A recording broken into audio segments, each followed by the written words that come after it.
Hey everyone, this is Dr. Matt from the Ethos Athlete podcast. I'm here with my good friend Erik Miller, who's actually the person that introduced me to CrossFit and the world of CrossFit. As I mentioned in the previous podcast, I got into CrossFit about 2 years ago, and that was all thanks to Erik. And I've done several workouts with him. Went to the gym that he was first at when I met him, I've enjoyed every moment of it, and I owe all that thanks to him. I'm going to introduce Erik now. He's over from he's coming to us from CrossFit Blur in Tempe and North Scottsdale. And Erik, welcome to the show. Thanks for having me. Appreciate it. So, why do you CrossFit?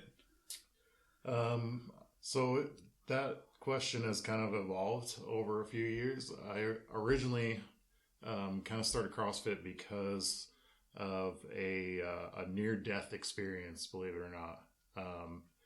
I used to walk to work, and one day two guys kind of jumped out of some bushes and mugged me, and I ended up getting stabbed. But in the process, I realized that I wasn't very generally prepared for something like that happened.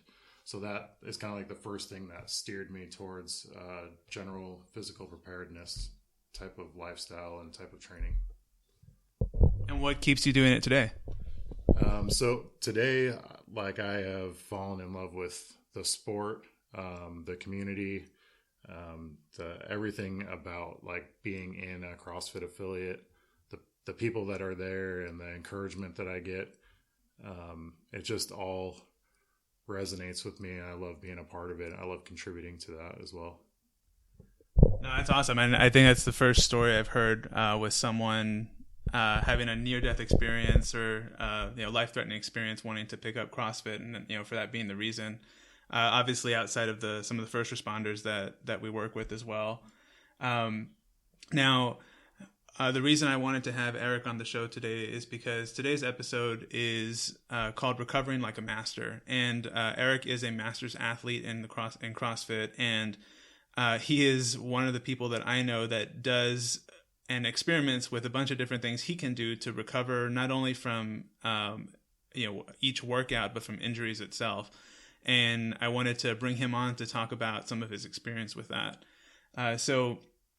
Erik, can you share, let's start with recovering between workouts. Can you share some of the stuff that you've done yourself and what you've seen be effective for you in recovering from a big workout? Yeah, absolutely. One of the certifications that I kind of picked up along the way was a movement and mobility certification from Dr. Kelly Starrett. And so I use a lot of the stuff that I learned from that. Some of the floss band type of stuff, smashing out with a foam roller, smashing out with a barbell, a lot of post-workout stretching, as well as kind of paying attention to my nutrition, making sure my diet's on point. And then the biggest thing that I've gotten into lately is a lot of the cold therapy, cold showers, ice baths, that kind of stuff, and just staying on top of minor aches and pains with that type of thing. No, that's great. And I know for some of the cold therapy that he talked about, we both took a Wim Hof seminar a while back that was taught over at Spark CrossFit. Can you tell us a little bit more about that method and how you've utilized that? And you can even talk about our trip to Colorado that you experimented with that as well. Yeah, of course. So for people that are not familiar with Wim Hof Method, it's basically three different aspects. One is kind of like yoga or stretching, like a stretching strength aspect. The other part is breathing. And the third part is cold. So from my experience with Wim Hof,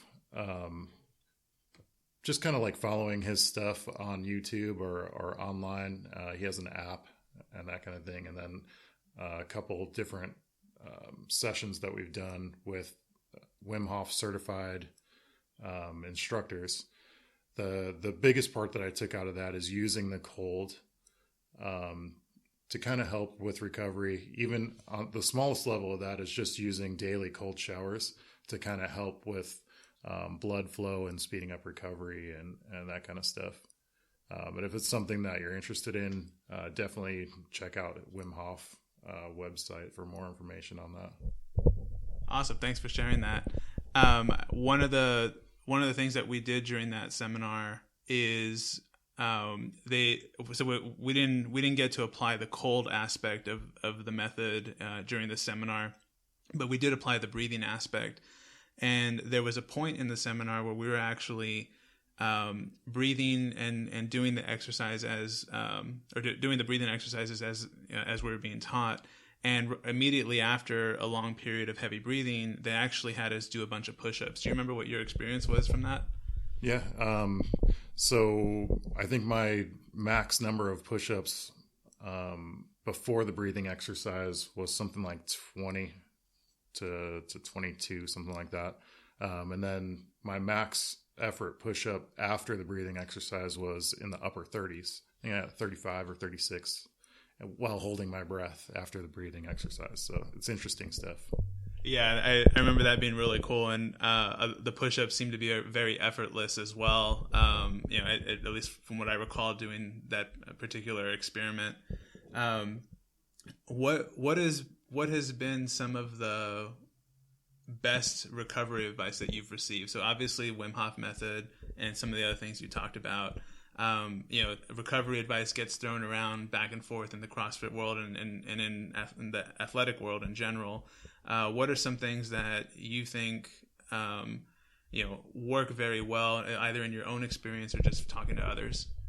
For me, it is, like I said, just kind of like staying on top of the minor aches and pains that I feel after a workout, making sure that I stretch. I started incorporating weekly yoga kind of into my training regimen, and that's helped tremendously. I see a lot of CrossFit athletes that kind of just come in, do the workout, and leave, and they don't ever really warm up properly or cool down properly or stretch. So that's been a huge thing for me, is incorporating that. And then I think also having proper diet and nutrition and making sure that I'm staying hydrated has made a big difference for me too. And then just preventative care. Like if I have an issue that comes up where I feel like it could escalate to something more severe, contacting you and, making sure that you're on top of whatever recovery I need as far as like chiropractic care or PRP, Prolo, whatever the case may be for injuries that I sustained during a workout. Yeah, so as you may have known from the previous podcast, I'm also a physician that specializes in regenerative medicine and particularly PRP and treating athletes with that. So I've been fortunate to have Erik use some of my services, and he'll talk about that a little bit more in detail, a little bit later in this episode. Now, as far as nutrition goes, you have, I know you've done a few different diets, and in the CrossFit world, there's a bunch of different diets that are thrown around. Is there a particular one that you follow or that you saw work best for you? Now, obviously, it's not going to be the same for everyone, but in general, what's worked for you?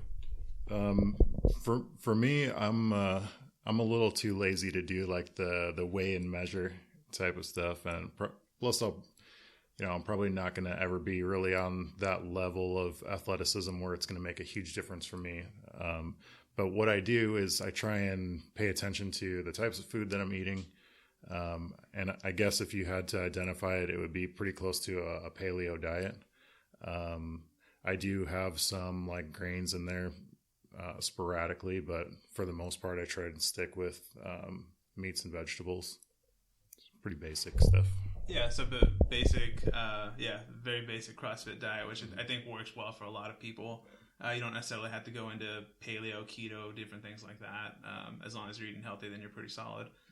Now, for all the great advice that's given on recovery between workouts, there's also some bad advice that's given. Have you heard any bad advice? Yeah, a friend of mine uses just rub some dirt on it. Okay. Yeah. Or like just kind of like work your way through it. If you have an injury, just suck it up and continue through the next workout. That's been pretty much the worst advice that I've been given or seen in CrossFit. Yeah, absolutely. Those are the people that typically end up coming to see me down the road. Or getting care elsewhere. But yeah, that's definitely a mentality that exists out there. Now, you also compete in a bunch of CrossFit competitions, and I've seen you compete in not only Masters division but in RX divisions as well, and going up against some of the younger athletes. Now, obviously, their recovery is a lot different, and a lot of young athletes, have that invincible mentality where they don't need anything. Is there anything that any advice you could give to them that might help them, down the road as they age and as they start becoming Masters athletes? Yeah, I still have a hard time relating with the fact that I'm a Masters athlete. But I signed up for the Open today, and I'm going to be in the 40 to 44 age group this year, so it's kind of exciting. But what I wish I would have done sooner is just kind of the things that we're talking about, paying attention to my diet. I wish I would have stayed on top of my mobility earlier. I know my limited range of motion in a lot of things especially in my shoulders, has caused, some of the injuries that I've sustained over the years. So that's probably my number one thing is stay on top of your mobility. Try and work on your weaknesses, whatever your limitations are. You can always increase that through yoga or through stretching post-workout. And obviously stay on top of diet and nutrition as well. Cool. Thank you for sharing that. Now, like I said earlier in the episode, not only is recovering between workouts a factor, the other factor is actually coming back from an injury and recovering from an injury itself. So Erik has had his fair share of injuries down the road. Can you tell us a little bit about those and what has helped you recover from those?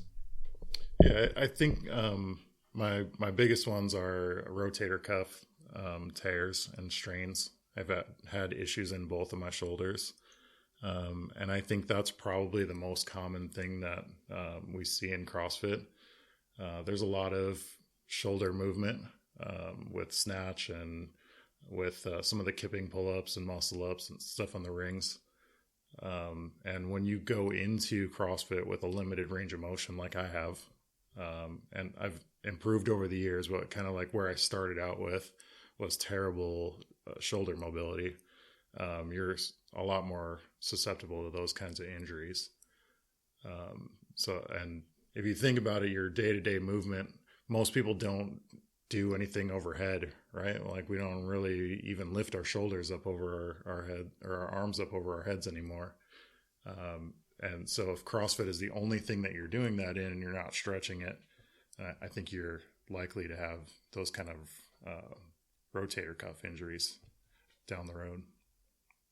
Yeah, and that's a good point. One of the main injuries that I see is a rotator cuff and shoulder injuries, and then the next one I would say is knees.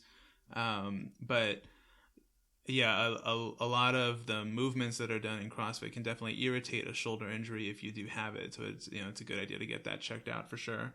Now, you did have a rotator cuff injury. What was the what did you do to help that? I know we did platelet-rich plasma or PRP, and that obviously helped it. But aside from the aftercare instructions I gave you, you also did a whole bunch of other things as well. Can you speak to some of those? Yeah, I tried everything. Basically, I have a really hard time not being able to work out. It's borderline addiction for me. Like I need to be in a gym. I need to be lifting weight. I need to be sweating pretty much daily. So when I'm limited in what I can do, I'm trying to speed up that process as much as possible. Like I think I told you I was doing like listening to healing waves at night, binaural beats. Yeah, at night. I tried to ice as much as I could. I tried to just follow your aftercare instructions as much as possible, even though you kind of told me to not do anything. I was still trying to get whatever workouts in I could get in. I tried a little bit of everything. Yeah, and I will say that his effort didn't go without fail. He definitely recovered a lot faster than some of the other people that I've treated with the same injury. And so that was another reason I wanted to have him on, because he did a bunch of extra things and watched a lot of smaller things outside of just the aftercare that I gave him. Even though he did do some of the exercises I told him to avoid for a little bit, he started those sooner than he should have. But he still recovered very well. So what he was doing did work. We get a good laugh out of that now. Erik, so before we go, what are some what's some advice that you can give to masters athletes? I know yesterday we were at a CrossFit competition treating some people, and one of the masters athletes that was there actually said that he had never had a massage before, which kind of blew us away, because he's been doing CrossFit for I think 6 years from what he told us. So what are some things? I know you went over a few, like nutrition, different things like that. Is there anything that you would recommend for masters athletes in particular? Just kind of staying on top of your preventative type of care. Like you were talking about massages. That's a great way to stay on top of it. Some of the stuff that you guys do, cupping, acupuncture, that kind of stuff all helps with recovery, and it's helped me tremendously.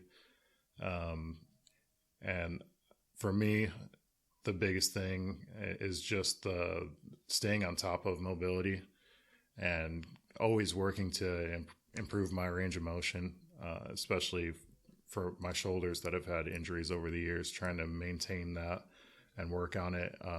Incorporating yoga is a fantastic thing that I think it's starting to catch on more and more with CrossFit athletes. You see now most affiliates are doing at least one day or night a week where they do a yoga class. Some people need that more than others, but I would say that's my biggest thing is if you could stay on top of that will limit the kind of medical issues that you'll have from CrossFit and from competing and from really trying to go 110% during workouts. That's where I've seen the majority of my injuries are coming from, really pushing myself beyond my limits.